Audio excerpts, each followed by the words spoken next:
Captain Jake Morrison stood on the bridge of the UES Defiance, watching the massive space station grow larger on his screen. He had seen many impressive sights during his 20 years in space, but nothing like this. The station was huge, bigger than Earth's moon, and it sparkled with lights from a dozen different alien races. "Sir, we're getting another message from the station," said Lieutenant Karen Davis from her position at the communications desk. Her voice was nervous, and Jake could understand why. This was humanity's first contact with the Galactic Space Council, and everyone aboard the ship felt the weight of representing their entire species. "Put it through," Jake said, straightening his uniform.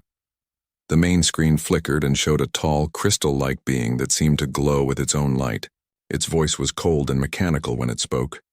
"Human vessel, you will dock at Bay 77 Alpha.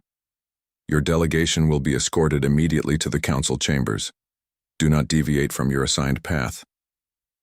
The transmission ended abruptly, leaving the bridge in uncomfortable silence.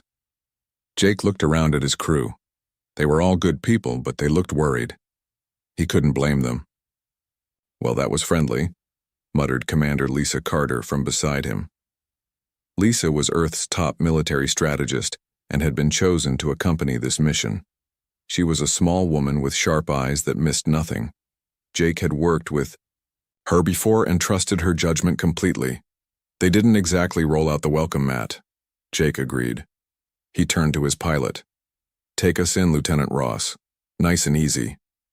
The docking process went smoothly, though Jake noticed the alien technology was far beyond anything humans had developed.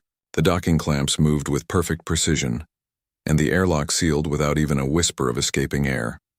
When the doors opened, they were met by two guards that looked like they were made of living metal.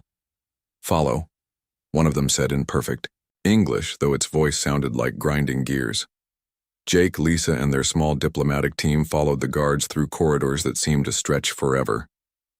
The station was incredible. The walls were made of some kind of material that shifted colors as they walked, and the ceiling showed a perfect view of the stars outside. Other aliens passed them in the hallways, creatures that Jake had only imagined in his wildest dreams. There were beings made of pure energy that floated past like ghosts. Others looked like giant insects walking on their back legs. One group appeared to be living plants that moved with slow, deliberate steps. Each species ignored the humans completely, as if they were not worth noticing. "Charming bunch," Lisa whispered to Jake as they walked. The guards led them to a massive chamber with a domed ceiling that showed the swirling colors of the galaxy's center.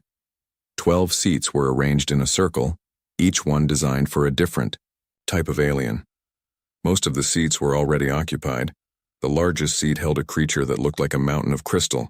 Its faceted surface reflected the lights in the room, creating rainbow patterns on the walls. This was Speaker Thex Val of the Veltharians, though Jake didn't know that yet. Floating near another seat was a being made of pure energy, constantly shifting between different colors. It had no solid form, but Jake could feel its attention like heat from a fire. This was one of the Zephyrite, creatures that had evolved beyond the need for physical bodies. Other aliens filled the remaining seats. Some Jake could understand, like the ones that looked almost human but with blue skin and 4 arms.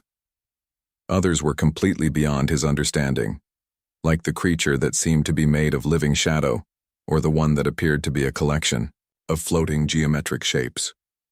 "Humans," the crystal being spoke, and its voice echoed through the chamber like thunder.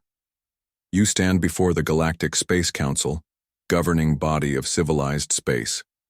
I am Speaker Thex Val." Jake stepped forward.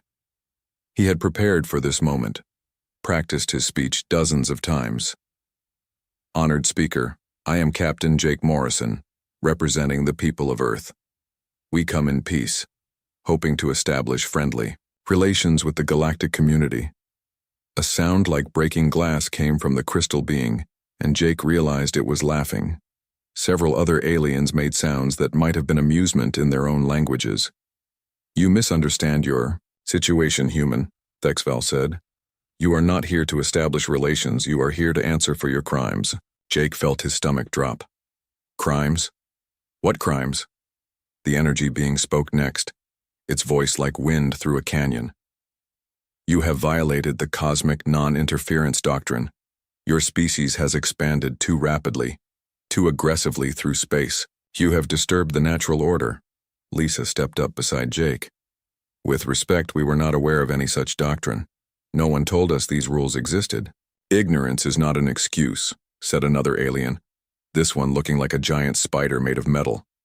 Your kind has spread to over 50 star systems in less than 2 centuries. Such rapid expansion is forbidden. Thexval raised one crystal appendage, and the chamber fell silent. But that is not your greatest crime, humans.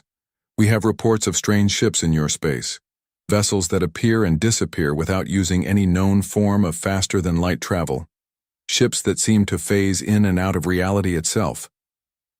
Jake tried to keep his face neutral, but he felt Lisa tense beside him.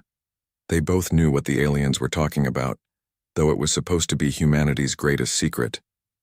We demand to know about these void ships, the energy being continued. What dark technologies have you developed? What forces are you tampering with? I don't know what you're talking about, Jake said, though he could hear the lie in his own voice. The crystal being's laugh was like an avalanche. Do not insult our intelligence, human. Our sensors have detected impossible energy signatures in your space, ships that exist partially outside normal space-time. You will tell us about these dark technologies or face the consequences. Thexval stood, and the chamber filled with a sound like singing crystal. The Galactic Space Council hereby orders humanity to retreat to your home system immediately. You will accept permanent quarantine and cease all space exploration beyond your own star. You have violated laws older than your species, and you will face corrective action if you refuse. Jake felt the blood drain from his face. You're talking about the imprisonment of our entire species. We are talking about maintaining galactic stability, the spider-like alien said. Your kind is dangerous, unpredictable. You have technologies that should not exist. You will comply, or be made to comply, the energy being pulsed brighter. You have 72 standard hours to begin your withdrawal. Any human ships found outside your home system after that time will be destroyed. Lisa stepped forward, her military training taking over. And if we refuse? Thexval's crystal body flared with light. Then the combined fleets of 12 civilizations will ensure your compliance. Do not test our resolve, humans. Species have been eliminated from existence for far less than what you have done. Jake looked around the chamber at the alien faces, staring down at them. Some showed curiosity, others contempt, but all showed the same certainty that humanity would bow to their demands. We need time to consider your ultimatum, Jake said carefully. You have 72 hours. Thexval